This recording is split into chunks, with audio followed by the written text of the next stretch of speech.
Welcome everyone joining us here live and also watching afterwards. We're so thrilled today here at PGSS Equity and Diversity, as well as the BIPOC Graduate Network, to host, as you can see from my Zoom background, the amazing Rebecca Haas. And before I read her bio and introduce her, I will just pass the floor to Rebecca to lead us in and introduce herself in the best way that she knows how. Miigwech, thank you, Mike, for that. I wanted to begin by introducing myself in Anishinaabe because that honors my ancestors and my relatives. And I've been taught traditionally that it is important for me to name the people that I come from so that you know who I am and that I am reminded of who I am and the people I come from. And then I walk in a good way and represent myself in a way that they would be proud of me. Rebecca Indigenous Jaganashamoan, Manginawa, Hupash Apsuk, Indigo Anishinaabe Drummond Island in Dungiba, and Lekwungen in Kingindao. So I've said that my name is Rebecca, and I carry two traditional names. One is Manginawa, which was given to me by Marcel Labelle, who is a Métis elder, and Renee Mishaki, who is an Anishinaabe elder. And that translates roughly to big voice, or the voice of the loon on the lake, which Renee tells me is there is no loud in Anishinaabe it is in comparison to something else. So Mang is actually the word for loon and is also then seen to be the word for loud. And my other name I shared is quite new to me, and I received it in a naming potlatch with my drum sisters in a group here called Answer, which has 9 Indigenous women. And our new channel elder facilitated a naming potlatch for us. And I received the name Hupash Apsuk, which translates to Grandmother Moon Woman. My Métis ancestors on my father's mother's side are from Drummond Island, which is in northern Ontario. It was a French voyageur, Charles Francois Delarond, who was a voyageur and who married Magdalene Pemijwanakwe, who was a Mohawk woman. And they worked for the Hudson's Bay Fur Company and the Northwest Trading Company and begat, I think, 8 or 9 children, almost all who became voyageurs and lived along that route. That Métis community was displaced during the War of 1812, and the Canadian government moved my Métis ancestors to Penetangwisheen, which is why you'll find Métis representation in Ontario that is recognized. On my mother's side, I am British, and my father's father was German. And I am speaking to you today from the Lekwungen lands. The Lekwungen word translates as the place to smoke herring. This is the traditional land of the Lekwungen in Victoria on Vancouver Island. It is a beautiful territory. To give a land acknowledgement, I have been taught, should never be a formula. And so I must always speak from my heart. So I can say to you that I am very grateful to speak to you from the Lekwungen lands, the place of smoked herring. I am grateful to be a visitor on this territory. I was called here because of the trees and the greenery. It spoke to my heart and my soul. And every morning, I was telling Mike, when I walk at 6 a.m. and the sun is just coming up, I've been enjoying all kinds of camas that are blooming right now, which was a traditional food of the Lekwungen people.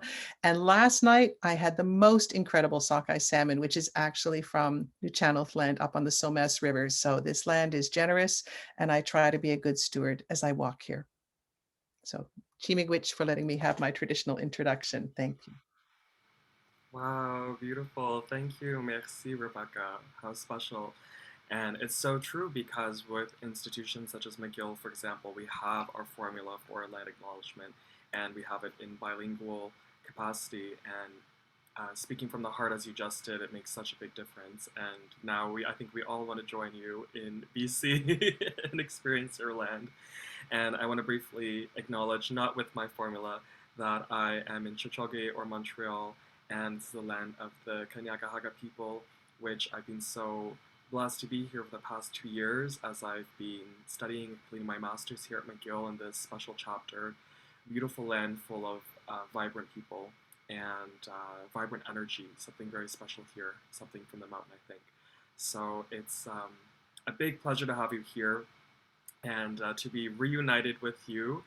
And so I will just give you a little introduction and having had my bio also right in front of me, hopefully you enjoy hearing the wonderful things about you. And I mean, it never hurts to hear more. We could all use some more self love. So, Rebecca Haas here, who is joining us, is a Canadian Renaissance artist for the 21st century, a glorious mezzo soprano who has appeared with just about every opera company and orchestra in Canada, the creator of cabarets and one-woman shows, a vocal teacher and acting coach, which I've experienced as well, a certified life coach and mentor to young singers across Canada. I've also been privileged to experience also an accomplished broadcaster, documentary producer, podcast creator, and host. And she's a founding member and co-chair of the Victoria Arts, Culture and Diversity Collective, winner of the 2019 Arts and Culture Award for Community Work in Victoria, and since 2018, the Director of Community Engagement for Pacific Opera Victoria. She's also becoming internationally recognized for her passionate advocacy of theater and voice as a means to tell stories. As a citizen of the Métis Nation of British Columbia, she works with local Indigenous communities, developing the theater skills of high school students and through the Victoria Native Friendship Center. Rebecca is a member of the Answer Drum Group, an all-Indigenous women's collective, and Unity Drummers, an ensemble that brings songs as medicine to audiences throughout Vancouver Island. Over the next few months, Rebecca will be working with Anishinaabe elder Renee Mashake and physical theater artist John Aitken of Coast Salish, Haida, and Scottish descent on a multimedia theatrical piece called, and please correct me, Manaja? I think that is correct. It's Renee's word, and I think so. Okay. Okay. We'll have to ask her.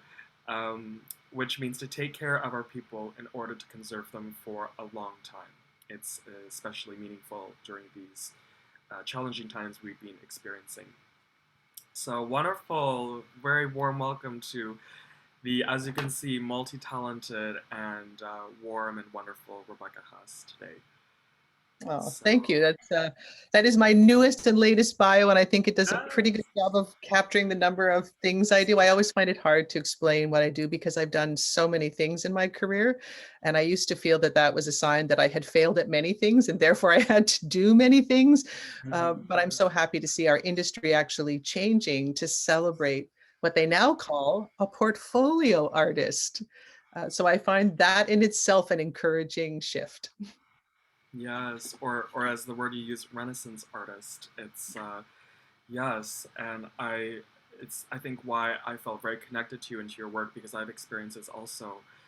Also someone who's very difficult to pin down. Having done a pre-med degree and then having been a pianist and a singer and occupying many different marginalized identities myself, and often, at least from the perspective of classical music, and in a lot of industries, there's this kind of idea or notion to kind of pigeonhole people, whether it's into folk or what you do as a living, and not everybody's going to work that full-time job for their whole life in any industry, let alone the arts. So I'm really glad you mentioned that and that you've been an example to people like me and those coming forward of hopefully what we can look forward to, which is a much more interesting existence than the one track. A true representation of who we are. And I Yes. think that's a piece of mythology, certainly in the opera world, although everyone keeps denying that they're the person who furthers the myth, but that sort of old thing of if you can do anything else, you should. Mm, And if you're really in love with your art, it would exclude everything else. And I yes. don't believe those things are true. And I think we do a disservice to artists when we perpetuate that mythology that somehow that's what being an artist is. And when Mhm. really it is, as you're experiencing, and as I have been exploring, it really is all of us all the time. It's everything we do. We are an artist in everything we do, and we bring it all back. If we choose to continue singing, we bring it back into that world. It is not a competition, and I am not a better singer when I deny the other parts of myself. Yes, absolutely. And I'm not sure if you're familiar with the show Screaming Divas with Sandra Radvanovsky and Carrie Alkma. Highly recommended both to you and to anyone else who doesn't know it. It's very interesting to see a different side of them than their singing personas. And one thing they've been talking about with a lot of artists and a lot of other guests who are not necessarily music is because of course as people we're complex, we're not just one thing, but especially given how things have, in the pandemic has really shaken the arts and the performing world, more and more people considering multiple income streams or paths, and not it's maybe has been and perhaps will continue to change in terms of what what being a singer or a performer or a musician will look like moving forward. So yeah, it's interesting, and I'm wondering from your journey setting out very bright-eyed and naive, I'm sure as all of us were at some point, some time ago, before, not to say that, we're so jaded now, but sometimes I guess we all have those days. Did you envision this kind of bio for yourself? Was it something you were actively imagining to embrace all of these different paths? Was it something that happened over time or kind of a combination? I'm interested to see how much of it was life happening, how much of it was you driving the bus and creating those paths for yourself? It's a really great question. It's a big one, and I'm just thinking about what is the most meaningful way to share the story. I Yeah. think I'd like to tie it into identity, since we're talking a little bit about identity, and identity is often about where we're from. So Yes. I was from a very small town north of Toronto called Coldwater, 800 people. Wow. I spent my school year in that tiny town, and then all the weekends that we could, and all summer, I lived on my dad's traditional territory, which was up on the French River below Sudbury. And I was taught to fish and hunt. I was the boy he never had, or perhaps I'm the boy rolled into the girl. That's where I received all my traditional land teachings. I lived on the water and on the land. My dad was a crane operator, worked in construction. My mother was a homemaker. I grew up in a place and a time when no one in my family had ever been to university. People had sensible jobs, right? My mother was a secretary until she married my dad. So when I tried to think about the future as a young person, I was always singing, but that wasn't a career. Like, that's not a Mhm. job. Mhm. A job is construction, a job is secretary. My dad really felt that if I was really lucky, maybe I could be a dental hygienist, which he thought was a beautiful Oh job, wow. right? Remembering that I Right. am that old.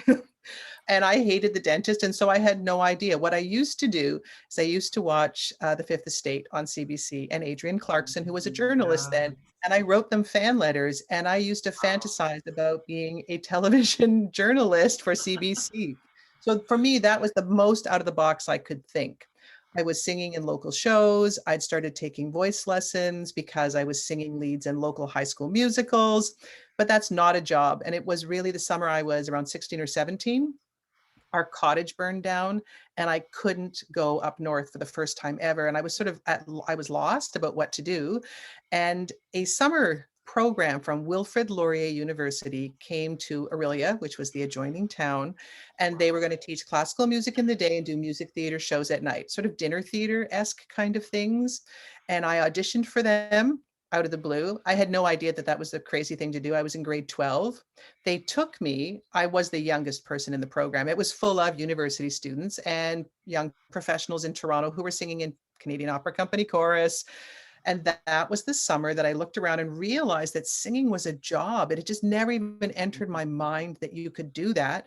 I love to sing. There was no classical music in my house, but I seemed to have a voice that suited it. I listened to other singers and thought, and truly, this is not an ego thing. It was just a sense of knowing I'm in grade 12 and I sing as well as some people in university. And I thought, my God, maybe I could succeed at this. And Mhm. that's what started my singing career. And I was very fortunate because at that point, right, I really had a well-greased trail. I was very successful. I went right out of university into the Canadian Opera Company ensemble Mhm. after my degree. So I don't even have a master's. I went right to work.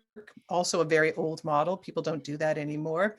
Mhm. I was in the ensemble for 4 years. I went to Maryland, San Francisco. I signed with a New York agent. I really felt I was on my way to fame and fortune, which is I just wanted to sing on the biggest stages possible. I love audiences. I love performing. I know now it wasn't really about the singing. I'm just a storyteller. And that was my Mhm. medium. I love to tell stories. When I was 29 and I was living in New York and I was trying to bridge into the American career, all my work dried up. So my voice for singers, I was a Rosina, I was a coloratura mezzo, but it was turning into a dramatic sound, but I wasn't there Mhm. yet. And so there were no roles for me. I couldn't anymore sing the light material. I was not a Mozart Rossini singer, but I was not yet a Verdi singer. So what does a big voice do? I kind of came back to Toronto with nothing, worked in a restaurant and cried while I set tables, thinking this is not my Mhm. life. Just that Mhm. sense of, I was so myopic. It's why I'm so interested now in that greater world of diversifying what you love, because I felt it had to be this one thing, and otherwise I didn't know what to do. And then I just had an epiphany around that time that I just wanted to perform and I just wanted to tell stories. And that freed me to audition for Phantom of the Opera, which at that time was career suicide. At that time in Toronto, I know that also seems crazy, Right. but in the year in the mid 90s, people who went to Phantom were basically saying they'd given up being an opera singer. But I just thought, I don't care. I just need to be a performer. And so I auditioned and I went from my little tiny, like $6 an hour job to I got $1,000 a week and I was a swing. So I covered 7 roles.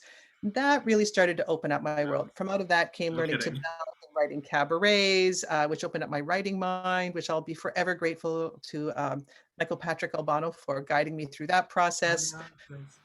And it's like a series of weird coincidences after that. Then one day I happened to run into someone who'd interviewed me in the early 90s. It was Bill Richardson, who was then hosting Saturday Afternoon at the Opera. I ran into him when I was doing Nixon in China with Vancouver Opera during the Olympics. And we had a little chat out in the boulevard in front of CBC. And then he got in touch and invited me to do a noon hour phone in show. And then Tracy Dahl was sick and couldn't do the weekend spot he'd booked. And then after that, their executive producer, Denise Ball, who is the most lovely and talented woman, came out of the production booth and said, "You have the most beautiful speaking voice. Have you ever thought of doing radio?" And I thought, yes, when I was 16. And that's Wow. what launched my hosting career. And I received the mentorship through CBC to create radio documentary. I mean, Wow. so did I have a mindset? I know I could just go, my life is kind of a crazy set of paths like this. I would say the constant thing is that I'm extremely curious. I love to learn new things. I get bored really easily. And I think after really, and other musicians will or artists will know this, when you sort of think you've lost the thing that you want to do, you never want, I didn't really want my idea of how things had to be to take away from me if I wanted to be an artist and express myself. And the fact that someone else was holding the keys to that, like, so if an opera company doesn't hire me, I'm not allowed to be a performer. I just decided that that's not how that's going to go. Mhm. And I think really in my time at CBC and making documentaries, I really learned I just don't even have to sing. I Mhm. just need to be a storyteller. And it's something that as a life coach, I always encourage singers and I would encourage anyone to think about the way that we express ourselves is often just a medium, but there is something at the Yes. core that really matters to you. And being a storyteller really Yes. mattered to me. And that was the only thing I had to claim. And I still like to sing, right? And that's something else that's shifting. I know we'll talk about that. That's moving, Yes. Yes. but it is just about the storytelling. And now it's about I want to make change and I want to be impactful through my art. So I don't know. I think you need to pay attention to all the things that are showing up around you on your journey and never exclude anything or think that's not for Yes. you or that's not what you told people you do. Like we do have a lot of pride around for singers, especially, right? If I'm not famous by Mhm. 30, I'm quitting. If it doesn't look like this, I've been a failure. Like it's so important to let all of that go and give yourself permission to manifest in any number of ways. As I say, like, to celebrate the portfolio of you is really an important step for artists, especially in our field. The classical field is tight still. Yes. Yes. Wow. So beautiful and so incredibly rich hearing all that life experience, and obviously why if you had just stuck to one path or ignored, as you said, all the other ones, what would you have missed out on? There's so much else that was coming for you, that you allowed to let happen, and it really reminds me, especially during the this little pandemic that we're living through right now. A Yes. lot of singers I've been hearing, especially at such a high level of singing where they've worked so hard and spent so many years achieving the point where they are now, suddenly losing that sense of identity because they've invested so much into that one path and maybe have closed some other doors in order for that to happen. And I'm curious if you've worked with any singers or met anyone this year, especially, that has kind of had that identity crisis and lost the purpose, which is the storytelling, even if the medium maybe is temporarily shut down or a little bit less than what was before. And any advice, I Yeah. guess, you'd have for them? Yeah, well, as you know, as a life coach, I never like to give advice, but Yes. I will ask him to think about some questions. I saw it littered across my Facebook feed, right? For days and days and Oh, days and days. Like, we yes. basically all witnessed our colleagues um, losing their sense of who they were. And it is one of the reasons I became a life coach, was really because when I sort of found my way, I didn't want anyone else to have to suffer the way I felt I had suffered, with that great sense of, if I am not singing the way I'd said I was going to sing and building the career I said I was going to build, then everything is lost. And it's humiliating. It makes you feel like everyone knew you were going to fail and no one ever told you the truth. Like, we Imposter have that syndrome. little chatter in the back. The sense of, how did I waste? There's that sense of waste. I've wasted my life so far. I've wasted all this time. Um, it's and it's terrifying because you also think you will be good at nothing else. You think you've got Yes. no skill set for anything else, right? And I know there's some conversations and workshops now around explaining to performers that they have all kinds of skills that they don't recognize. Hmm. So I have seen it a lot, and I try to make room for people to do a 360 look. And I would say my not advice, but the thing I would encourage people who are struggling with this in this moment and who have a lot of fear about what's going to happen next, is to ask yourself, for the sake of what? Why am I doing this? You can even go back and look at your origin story. It's a really fascinating thing to do with artists, you know. What was the moment you decided, oh my gosh, this is what I want to do? Go back into that time. Who was there? What was the space? How did you feel? What did you know about yourself? That is the essence of why you sing. And so you can decide from that, how else and where else in my life do I feel that? Do I feel that connection? Do I feel that expressed? Do I feel seen for who I really am? And I can maybe start to run parallel things, rather than, I don't have to quit. There's the other piece for us, is we feel it's black or white, right? I'm all in Yes. or I'm out. Because it's like being an Olympic athlete. To perform at a professional level feels like everything. And I want to, especially in the pandemic, there's so much room right now to allow yourself to be like an 85%. 80% in on your, you know, your classical discipline, and let the 20% be the other way that you maybe know yourself and something else that you love and that expresses you. And it's not about a backup plan. I don't believe in backup plans. It's not like, oh, if the singing doesn't work out, I'm going to do this. But Hmm. I would say, I love to sing, but I also love to do this, and I love to do this. And I really, this is my philosophy, I just run them all and I just see what's catching fire. Because this is Yes. the other piece, right? We are the center of our own universes, and we truly believe, I know, that we control it. And that's another piece that's at play here, right? Is we want to like get Mm-hmm. it right, get the formula, make it happen. But the pandemic has really revealed something that I've known for a long time, which is there's so many other factors in what makes success.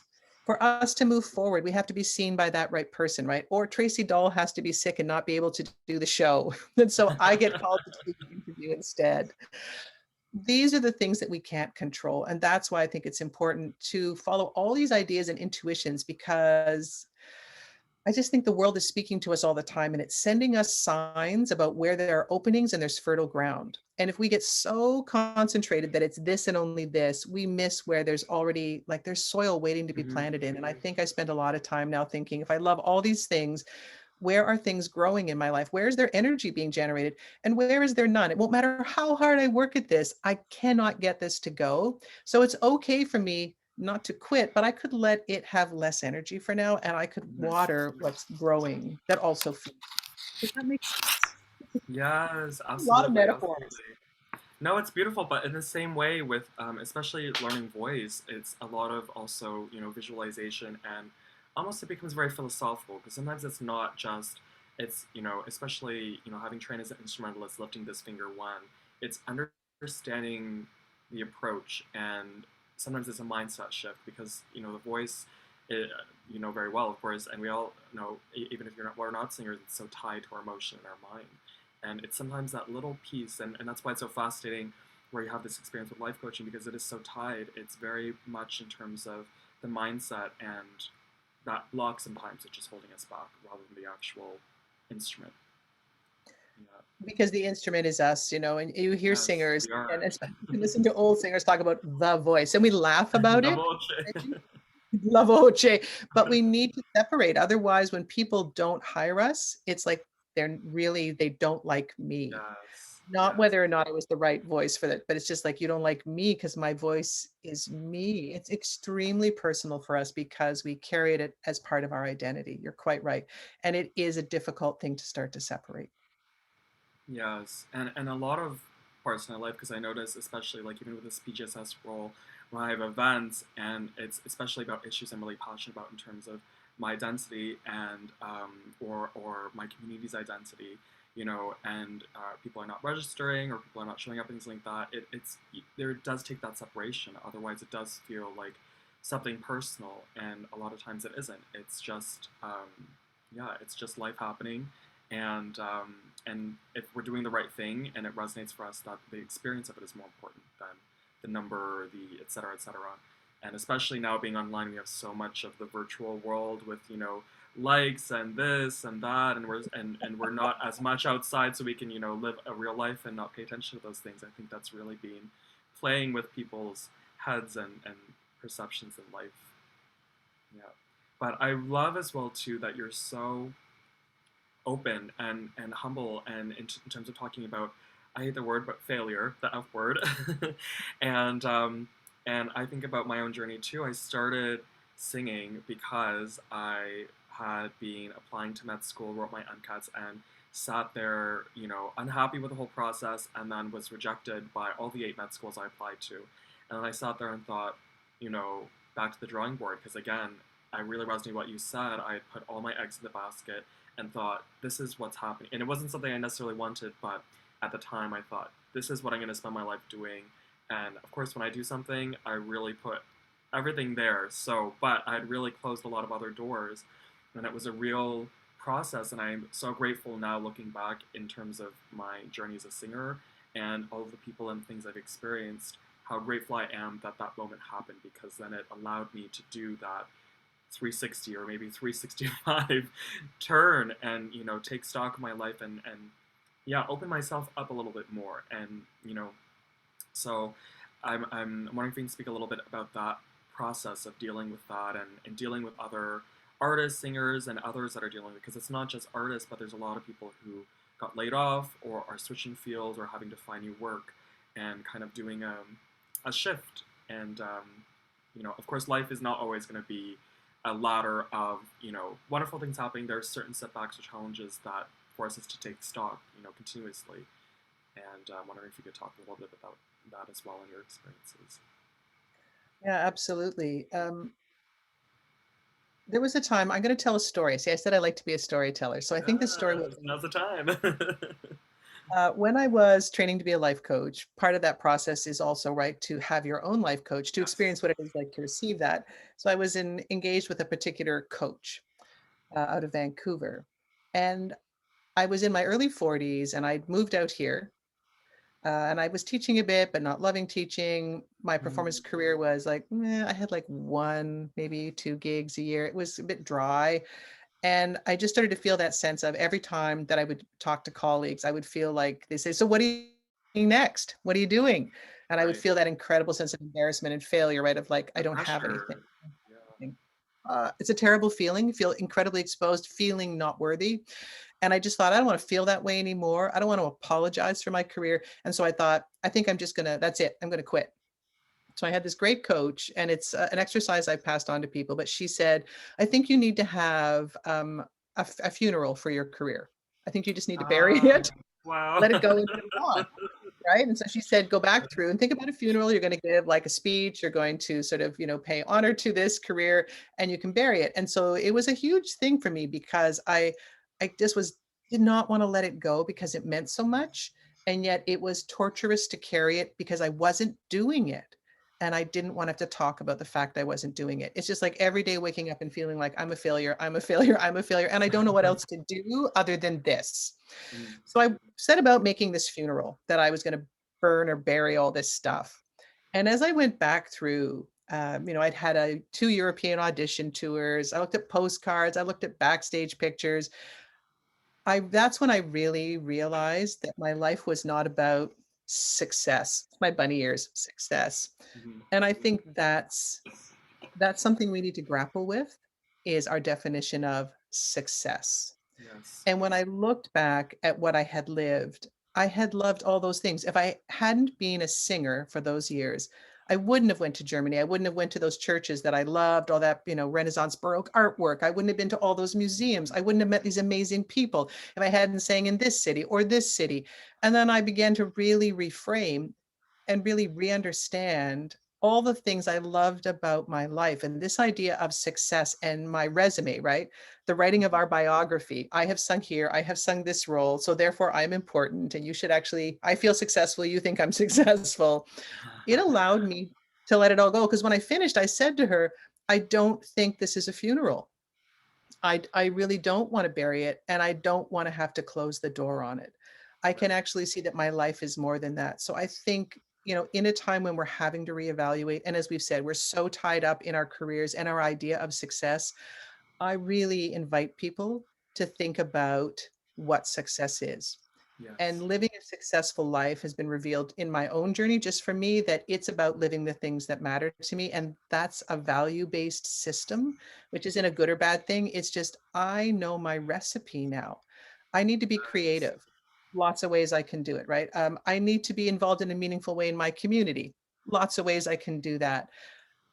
I need to really redefine success. If it gets trapped into this narrow thing, then I'm dead in the water. I'm Hmm. totally dead in the water. And I lose all sense of self-confidence and I don't like what's happening. And so I think Yes. that's a huge piece of our industry, right? When you think about, because I work in an opera company right now, and I've used the word success, right? But the word that floats around in our industry is excellence. And it's a word I've Yes. come to despise because whose idea of excellence are we talking about? And what is excellent? Is it not excellent? If we looked at the classic example of Maria Callas, right, really emotional storyteller, people often thought that voice was a wreck. But would I rather listen to her than maybe Joan Sutherland, who many people thought was excellent because the technique Mm. and the beauty of the voice was so perfect? Yes. I really say, like, why can't we redefine? If excellence is important in my opera company, can it not be an excellent storyteller? Right. Can it not be somebody with a unique personal view? But what is this weird, funny box of this is what excellence is, which I think Exactly. excludes so many voices, so many stories. And I don't know that it's better for the audience either. So I don't know. It's kind of there's my meander on it, but it is tied into our own self-concept of our success and what we think the outside ideal of excellence is. And that is part of what systemically is also held up to us. So you're going to be fighting against the tide if you redefine, but I think knowing Hmm. what your recipe is for a life well lived and those values you have to live are so important. So perhaps maybe thinking if you need to have a funeral or not is one way to do it. The Right. other really great tool for this for people is to, when you're going to lay down in the afternoon, have a little imagination moment and imagine it's your 80th birthday party and you're sitting on this beautiful deck and people are driving up and they won't even all be people you've ever met before, but they've all come to pay tribute to you. When they arrive at your party, who is arriving on your deck and what do they say about you when they toast you? And that's really the recipe for your life well lived. You were a great friend. You were there when I needed you. You created a program that transformed this neighborhood. There's so many ways you'll manifest, but if you know the element of what really is at the core of it, if you know what the seed is, then that's really how we get through these times when we're not successful in the way we thought we were supposed to be. Yes. Very, very well said. Yes, because it is all relative, and it's up to us exactly. And now when I think about it, it's morbid, but I had decided in the third year of my pre-med degree that um, that I was going to pursue the singing thing, but I did want to finish a degree. So in a way, my graduation for that pre-med degree was like at the same time a funeral for that chapter of my life. But thinking about it, yeah, it's interesting, and that's a place where yes, I still have tutored or done a little bit with science and math, but that was a chapter I was happy to leave behind. And so it really depends on the moment and what our interests and our passions, where they lead us, and what we're ready to let go of and what we're not yet ready to let go of. And there's a piece of that you can't know right now what's going to be useful later. That's what my husband says to Exactly, me. it's What I all as a connected. It's all useful. Yes. You asked me if I could have predicted or if I had a master plan for this. The last thing I ever thought I would be doing would be working in an office at an opera company doing an arts and job, which is like not anywhere on my list of things I ever wanted to do. But I am so satisfied with this work. But it is because it fulfills what I care about. It allows me in a position of privilege as a white presenting, female. I feel like I can do all kinds of things here that I'm so excited to make those changes in this company, and I hope they ripple out into the field. So you never know. My husband said Yes. everything you did before this made you the perfect person for this moment. And so while in the moment you're in, you may wonder why you're doing this particular job or having this negative experience. It actually is, this is my other favorite thing to say, it's compost. It's Ah, compost for what yes. you're going to grow in the future, right? The trick is not to Wow. let it be, can I swear? The trick is not to have a Of bunch of shit course. in your backyard that smells awful. The trick is actually to take out the things that are compostable that you need, that you can learn from, and put them in your composter, because they grow things 20 years later you never would have predicted. Sorry. There. Absolutely. No, no, absolutely. That's why we want to create this space for, just everyone to be really who they are. And so often, as you say, there's that box that we feel that we have to fit into. And, but there's so much more than us that fits in that box. But yeah, you're so right, because my first voice lesson, we were talking about the laryngeal anatomy, and recently I've been doing some budgeting for things, and grateful I had all those stats courses. So knowledge is never wasted, and it comes in ways that we don't expect sometimes. And speaking of this role, so you are the Director of Community Engagement at Pacific Opera Victoria, which is an exciting role. And as you say, such an important role and one you didn't expect.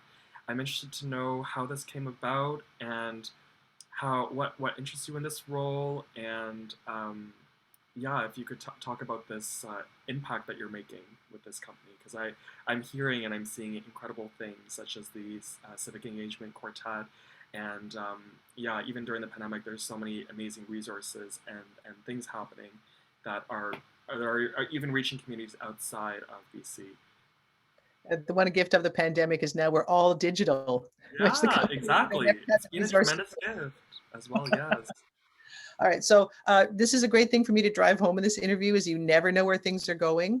The last production I sang in with Pacific Opera Victoria was Yenufa, or Oh Yenufa, wow. Oh my goodness. What an with opera. Adam McGill directing. Wow. And so we did that show. And when that show finished, and I live in the city, the CEO of the company, Ian Rye, invited me out for lunch. And I have done different little run out educational things or donor events. And I assumed he was going to ask me to do one of those kinds of things. But instead, he said that they've received an Opera America grant through their civic engagement arm to actually create a position. They had funding for about a year, I think, for someone to actually be a full Wow. time community engagement director, which the company never had. Everything that went into community was off the side of someone's desk. It's a small company, right?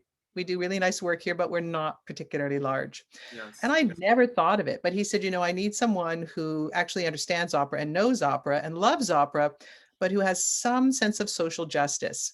And, at that point for singers, you did not see a lot of singers doing anything other than trying to be most Hmm. excellent singers, as we've talked about, Yes. right? That's how singers present themselves. I only sing.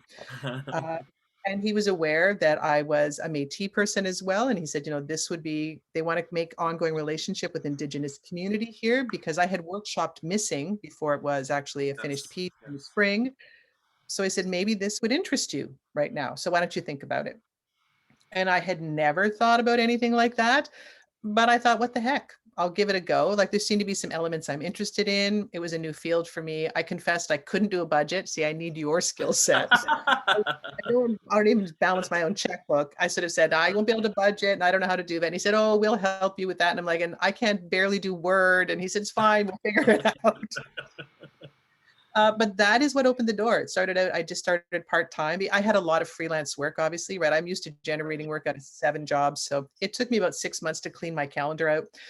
Then I went to him and said, I think there's all kinds of possibilities for me in this role, and I'd like to do it full time. And out of that, they generated into the budget a full-time position for me.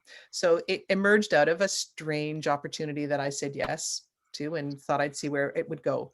What I love right now in my programming, I mean, it's been really wonderful, just the lens of community is no longer an outreach experience. It's not like I have an aria, I'm going to show you the aria, and don't you love Right. opera and don't you want to buy a ticket, which is thinly veiled marketing, actually. Basically, yes. Yeah, that is not how civic engagement is seen in most companies anymore, and that's a great shift. And instead, it is, I have this incredible resource. I work at an opera company. Like we have a scene shop, we make costumes, we have singers. What do you need? And it allowed me to go into a place like Aboriginal Native Education Division here. That's what I did. I knew Wow. they had a small theater group of Indigenous youth at a high school. And I went and said, I'm an opera company. I have resource. What do you want? And they said to me, no one has ever come here and offered us anything. They ask us to come and perform, and then they want us to go. Right. And no one actually creates this relationship. And they said, like, Yes. what do you want from us? And I said, I just want to give you resources and I want to support what you're doing. And it was a traditional cultural piece. So they said, well, what we really need help with is like, we don't know what fabric to buy for the backdrop. We want to paint it. And the elder has this beautiful piece of art. And I said, oh, I have a tech director. He'll know what kind of fabric you need. And that's really how that relationship began, was actually Wow. supplying what was needed instead of me trying to get you to like the opera, which is Hmm. often not appropriate in other Yes. cultures, right? It's not, Yes. you know, to Yes. come in and say, if only you knew opera. So we're really working in all these spaces and building relationship. And I loved that. So that's been really gratifying. And then since the pandemic, my role has dramatically shifted because we were not able to produce in the big theater. And I was to have a quartet as part of a 40th anniversary celebration that would have performed outdoors through the summer. I Hmm. transformed that into the Civic Engagement Quartet. So I think my vision at this point, you can hear it from my own story. I want artists to be seen as full artists, not just singing heads, Yes. not just the person who does the opera. I know that there are a few people, it's going to be like professional baseball players. 2% of the singers in the world only want to go and sing at the Met, and they're completely happy and fulfilled by that and want to do nothing else. And that's 98% of the other people that you're going to school with who Yes. also have so much to bring. They have wonderful voices. They're connected to unique communities. They have interesting stories to tell. They're visual artists, right? Or they're editing Mhm. artists, I discovered. They're video artists. They're soundscape makers and they're great singers. And I wanted to make that space available. And so the Civic Engagement Quartet was, I took those four singers and said, I want you to make a video. I want you to choose music that you care about rather than, people always hire us to Yes. sing something.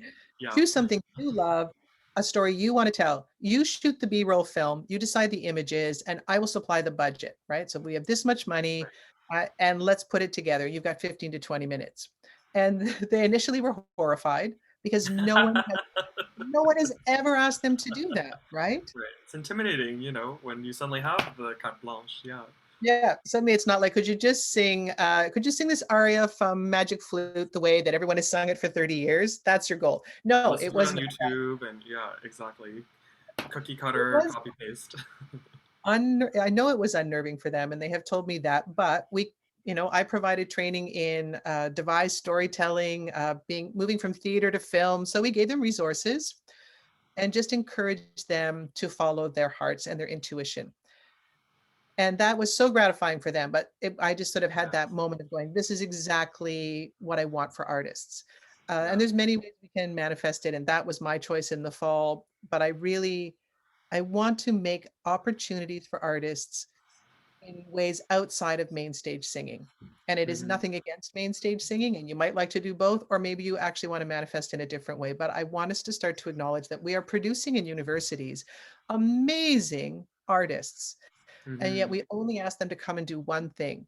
And a tiny 2% of them get to do that one thing. And 98% of them feel lost by the time they're 30, feel they wasted their money on their degree and are sad and end up, I don't know, as a bank teller. Like that's not where they Yeah. belong. They are artists. And we should actually, as an opera industry, be making other spaces available for them to manifest and show us all that they have to share with us. So my programming is really born out of that. The other program I'm really proud of at Pacific Opera is For All to Hear, which is a platform which sort of resembles what you've created in Yes. your Yes. speaker series, which really was Yeah. a chance for me to say, we are a company with a lot of resource. We have an online platform.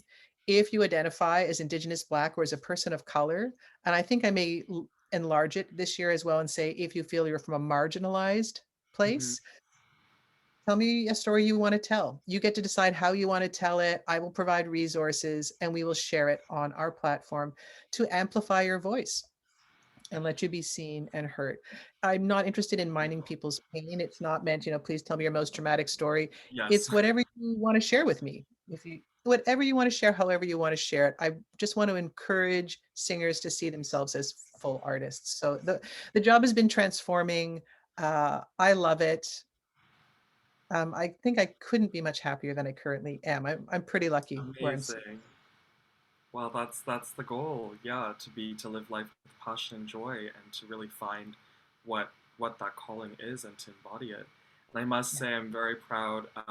You know, here representing PGSS and representing McGill, that we have Charlotte and Kaden in that quartet that I've seen, and super grateful that I got to meet in person back when we were all together here in Montreal, and to see their voices amplified and see parts of them that we never got to see in more traditional settings, and unleashed, which is, as you said, both terrifying but very, very, I'm sure, fulfilling and exciting, and at a very deep level of their identity. And speaking of which, and you mentioned this as well too, in terms of this very complex notion of navigating identity, and not only as a Métis woman, but as a woman as well. And you had talked about your upbringing in terms of gendered roles, gendered expectations, and also of this idea of passing as well too. And I was just reading the other day for, I still have it with me, the book club, and in terms of the Gaysian identity, and talking about, wow, yeah, I was passing as straight for a long time, and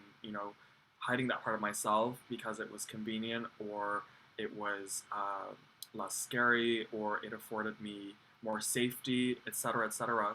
And that idea too of, you know, having the identity, but then also coming into full blossom and having the courage to actually stand strong in that identity is another thing. So it's a very big question, a lot of things I brought in, but yeah, I was just wondering if you can speak a little bit about this very complex, this complex space that you occupy as someone from your community. Yes, A lot to you're quite unpack. right. Yeah, yeah, it is a complicated time in some And ways, culture, even though I know yes.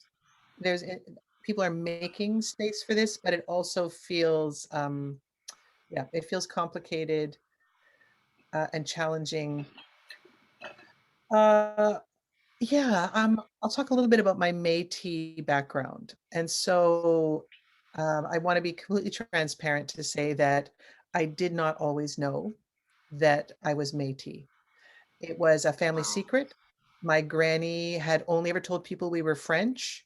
And it wasn't until my dad died in 2013, so like 7 years ago, 7, 8 years ago, Mm, that that family secret was revealed to me. Granny had apparently told people that she felt that the boys would never get work at the local logging mill if people knew they were half breeds. And so she knew. And in fact, my middle name comes from one of my Indigenous ancestors. I got all the way back and seen that. And I realized, and her name was from one of those ancestors. So she knew, but she wouldn't talk about it.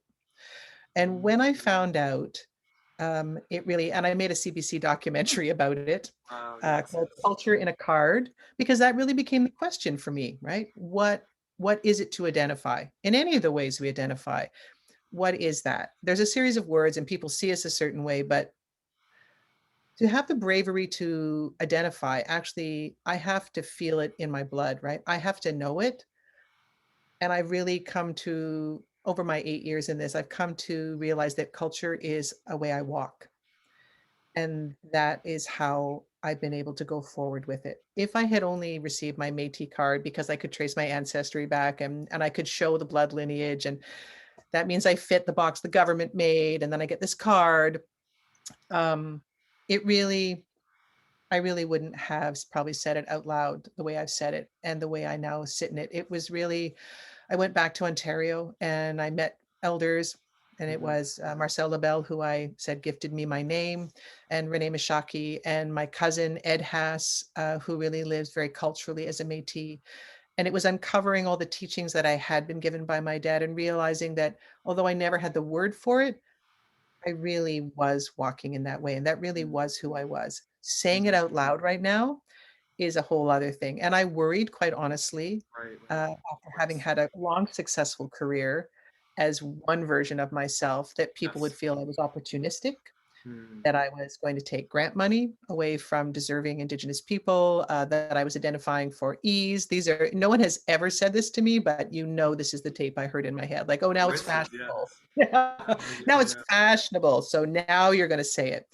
Um, and I have felt it off and on still in public. I have really struggled with it, and my family has Wow. watched me struggle with it. And I think it's only in the last probably 2 years that I have felt really like I do know who I am and I can say it proudly.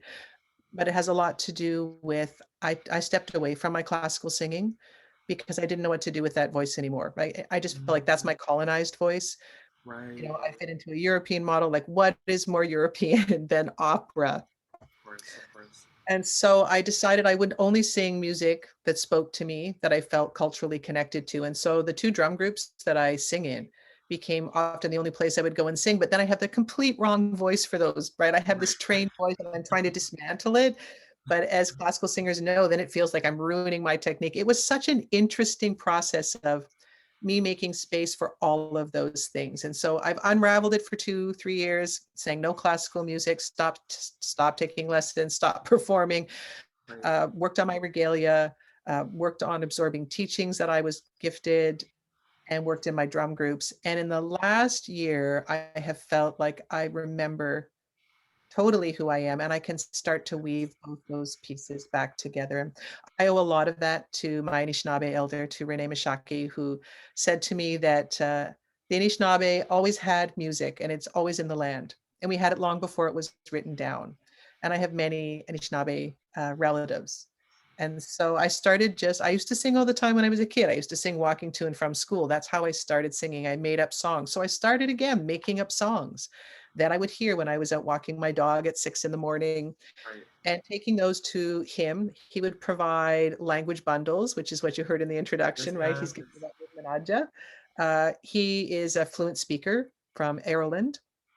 And he's from Fish Clan, and he would actually provide words for me, and then together we would put them into these melodies. And then I've been sharing them with my drum group, and I sing them myself. And now I'm starting to feel like, oh, there is a place for my voice. There's a place for my singing. There's a place for me as an artist.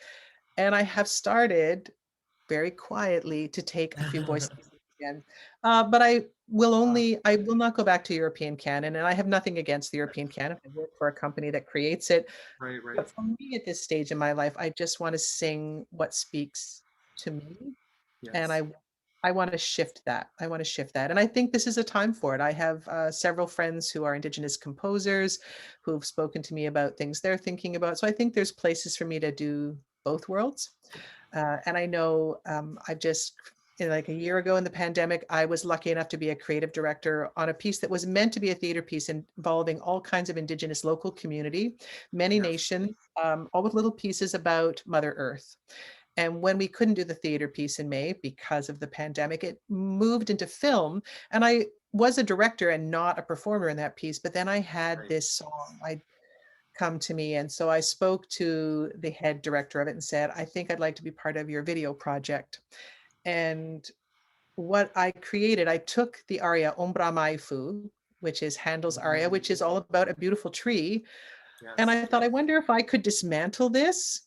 Could I Yes. decolonize this piece and pull it apart and find inside of it the drum song or the song from the earth that lives Mm, inside of that piece? And so mm, I would sing the entire thing until just the last word. And then I would see that tree in my mind and I would explore it through a way of feeling the earth and expressing what I felt out of the earth. And then Renee very kindly supplied the Anishinaabe words from the Italian for sweet and cedar tree and shade. And wow. those words are all built in. So there's a deconstruction and then a weaving together and owning both parts. And I think for me, that song has really become a way that I own myself, that I see that both things can live inside of me and both be true and respectful in how I walk in all my worlds. So, That I Wow. think has been my exploration of how I'm going to stand in my identity. Beautiful, and it's led you along this incredibly rich path. And as you especially alluded to just now, you're still continuing to learn and stay humble and move forward because and it's incredibly inspiring because there's a lot of people I think that have been stuck in a certain identity, whether it's work or their racial identity, etc. And continuing to be able to learn and to open one's mind is incredibly enriching. And speaking from PGSS as grad students, of course, we do a lot of learning, but at any point, there's that opportunity to learn and grow, especially as artists, because it's a living, breathing thing. And it stops being that way if we don't continue to absorb and get inspired by the world around us. And I Ab- really resonated, yes, with um, what you were saying in terms of your Métis identity is so fascinating because I know for me, in terms of my Asian identity, and I read this in a book recently I was looking at, but we don't have to come out as Asian. It's kind of obvious, but coming out as queer, and then also in the last year as also gender non-binary. It's quite a process when there's something hidden or it's not visible, let's say, or someone with disabilities, for example, and it takes that courage. And again, thinking of what will people think, what will people say, how this will impact me in in my future life. And I'm really grateful I did because I've really connected so much with myself and a community of people and a history of queer people that have created such a wonderful legacy that now I'm a part of and I've been able to educate myself and be part of. But it does take a lot of courage and bravery to do that. And as you mentioned, but it's incredibly at the same time a rich process and something that's very inspiring, I think, for others that are dealing with these issues of identity. And it's a different experience for everybody because it's not always so rosy either. And that's, I think, one of the fears. But it does get better for a lot of people, and there are a lot of resources out there. And it's always wonderful to see people thrive in that identity because you can absolutely see them at their highest vibration, highest self, which is super exciting. Yes. And speaking of the video you were talking about, we will have a special preview of it. I think possibly premiere once we stop recording for those that are here live with us, which is a great honor and privilege for us here today. And and and it's really fascinating hearing about this project and how it came to be. And I'm very excited to see it after reading about it and hearing you talk about it. And speaking of which, we're coming to shortly to the time to switch over to Q&A and to watch this video. And it just, it seems like time is flying when you're having fun, as they say. Where does the time go? But, I want to thank you so much, Rebecca, today for your time, your energy, your humility, your honesty, and your passion, which reads through so much through the screen, which is so very obvious. And before we switch over, just wondering if there's any other words or anything left unsaid, lingering in the air you still want to share with us or close us on, and if not, that's fine too. It has been a really rich conversation, and there've been lots of different areas we went to, but I think the common theme that I want to pull out of it, and I think you've spoken about it really well, and I've contributed to it, which is it can be difficult when you are a younger artist, and you're emerging into your career and your path to really trust that to be authentic and to know who you are and to spend that time with yourself and to be willing to express that all the time is the way to go. You will look for a formula. You will Mhm. look for the safe road because none of us like it to be bad. None of us want it to be uncomfortable. But I really want to encourage everyone to really listen to their heart and know that to be an artist as you walk through the world, however you walk through this world, it can only really come out of you being true to who you are. That is what the audience wants to see. That's what the public Yes. wants to see. That is where your success will truly lie. It can be the most difficult thing to trust, but it really is the way to go. And you may feel that it's dangerous, which I would then say, if you feel that way, then take a look and take a look at Mike, take a look at me, reach out to us. You Mhm. have allies. There are places where we have all kinds of great soil. We would love to plant you in it and we would love to see you blossom. So take a look around and look beyond the people who are naysayers and the people who aren't interested in you and find the people who resonate with you and let us help you bridge up into the world that you want to be in as an artist. That's what I think I want to say. Absolutely. There's so many times where I felt I was so alone or no one understands this, and there were just people on the other side I didn't even know were coming that were just waiting to lift me up with their hands and take me along with them. And now, hopefully, now we're doing that with, for others too. Absolutely. And speaking of identity, I was so excited to talk to you. I totally forgot to introduce myself, but I'll just close by saying it's been my pleasure and honor these past 12 months to be the PGSS Equity and Diversity Commissioner here at PGSS at McGill, and to spend 2 years doing my master's. And this is our sixth and final episode of Voice of Diversity, which has been really wonderful and I know has transformed my life as much as I'm hoping that it's also bringing new insights to the people who've been joining us on Zoom and on YouTube. And at the same time, we don't want these conversations and conversation like this to end. And hopefully, we will continue to see more of these spaces. And I know I'll be part of creating them. Rebecca is, and always will, I'm sure, as well too. But it's been a big honor to speak with Rebecca Haas today, and especially for the end of this landmark to have someone who's been a mentor for me and someone that I've definitely looked up to have this conversation today to celebrate this moment and in this crazy pandemic as well too. So it feels very, very full circle and very exciting. And thank you for joining us, and for those that will join us in the future virtually, you know, this magic of technology. And thank you, merci, Cecilia, and everyone take care, and I mean it, especially during this pandemic. And that's all for now.